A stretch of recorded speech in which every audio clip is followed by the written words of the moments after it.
welcome back to Crafty Meraki's YouTube channel. My name is Aditi and I am back with inspiration for y'all. Today I am playing with the Meraki Artisan Flora dies, the wreath set, which I think is beautiful with all of these gorgeous blooms. I have gone ahead and die cut these flowers and leaves on watercolor cardstock, and I want to use the Lindy's Autumn Leaves spray set to color the elements. Now, without removing the die cuts from the paper, I am going to color them. So I have prepped my surface with my craft mat and a kitchen napkin because I am going to be doing loose watercoloring with the sprays. I have put the sprays out on my palette and I am using a paintbrush instead of directly spraying because this gives me more control of applying the color, blending two colors and getting a variation. So I have misted my elements with water and I am beginning with the leaves. So first going in with the green, giving it a nice green wash all over on the leaves, making sure I have dark at a few places, light at some others. While it's wet, I am going in with the brown to create a little blend and have, this greenish brown leaves.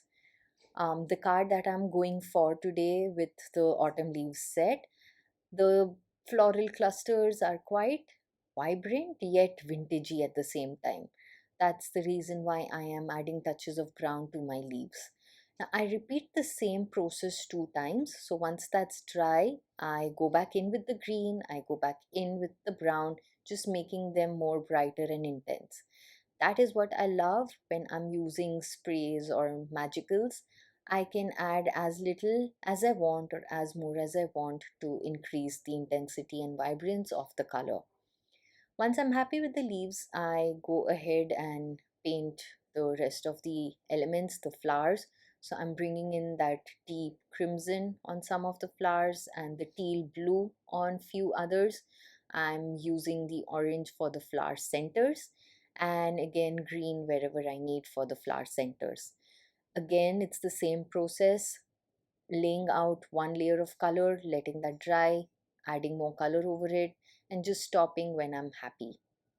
For some flowers, I'm blending in the orange with the crimson just to create a variation between the layers. Since these go one over the other, I will have some petals lighter, some petals darker when I put together all the flowers.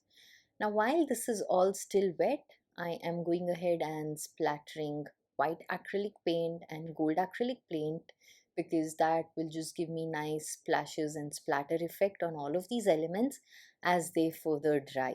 Everything will just settle in on the paper and I can then work on layering these elements together. So once I'm happy with that, I have dried all of it and now I can release my die cuts from their negative backing, and that is a look at the leaves. Aren't they gorgeous? I think this is such a beautiful technique, and what this has done is at some places there's still that white showing through, and I think that just makes it for more natural organic looking leaves. Now to just put everything together.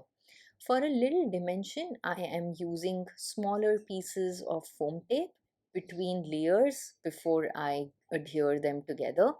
This is going to give me dimension and depth and just make these flowers come to life. So adding foam tape on the base of one layer, I am then adhering the second layer on top of that, and in some cases where there's a third layer, I adhere that over it without more foam tape. That creates these dimensional looking blooms. So in that manner, I am going to just complete assembling all these flowers together. Now you can definitely refer to the back of our packaging. There are all of these blooms and there's kind of like a reference guide to put these together.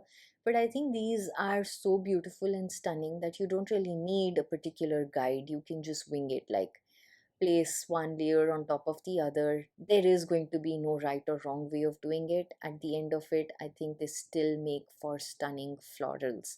So I would say that this is more of a relaxing process where I am just rotating, flipping them around wherever I like them happy over the base layer, completing them with those flower centers that I have painted orange, which brings in a perfect contrast on both actually the crimson as well as the teal flowers. So I have all my flowers complete and now I'm ready to put together this card. So on a white A2 card base, I have matted a piece of black cardstock, and my card front is just slightly smaller than A2 for that nice black border. So adhering that with double-sided tape, I am now directly going to work on the card. For this, I have in mind a composition that looks like my floral cluster is flowing top to the bottom. So I'm working vertically across and I'm sticking to one side of the card. So I place the leaves for the base just to know where I like that, and using the new stamp set, the Hello Meraki Moments, I am picking two smaller sentiments and first directly stamping them with some black obsidian ink directly on my card base. That way I have my sentiment down in place and I can then go ahead and glue and adhere all the other elements. So using liquid glue, I am gluing the leaves down because I love the way that looked, and I am going to then begin assembling the flowers. So I'm not using any foam tape at this stage. I feel like my flowers already have enough depth and dimension, and I will directly use liquid glue to adhere everything down in place. I definitely am alternating the colors, making sure I have a good flow between this floral cluster here, creating a sense of movement as if, like I told you before, that there is this creeper, maybe I would say, hanging with flowers top to bottom, creating a nice sense of movement, and also having that sentiment anchored between all of this. So just overlapping, placing some flowers a tad bit tucked underneath the leaves so the leaves are over them and the flower peaks right underneath that. I think that also creates for a nice sense of movement and contrast and creates a great composition. So once I'm happy with that, I am going to use black acrylic ink and add splatters. This time I am being very careful of my splatter. I am not splattering across the entire card surface. I am just doing it very close to my composition and making sure that I have the black splatters just right around the flowers and the leaves. Once that's done, I am going to complete this card by embellishing it with gold sequins. Again, different size sequins, placing them in threes, creating these illusionary triangles. But since there is movement in my card, I am making sure that there is movement brought about in my sequins as well. So I place some just underneath on the white card front while I place a few sequins on the flower or the leaves, but creating a sense of movement top to bottom like I was talking about earlier.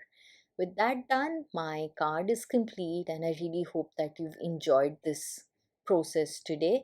I hope this inspires you and I look forward to reading your comments and seeing your creations. Until the next time, take care and bye bye.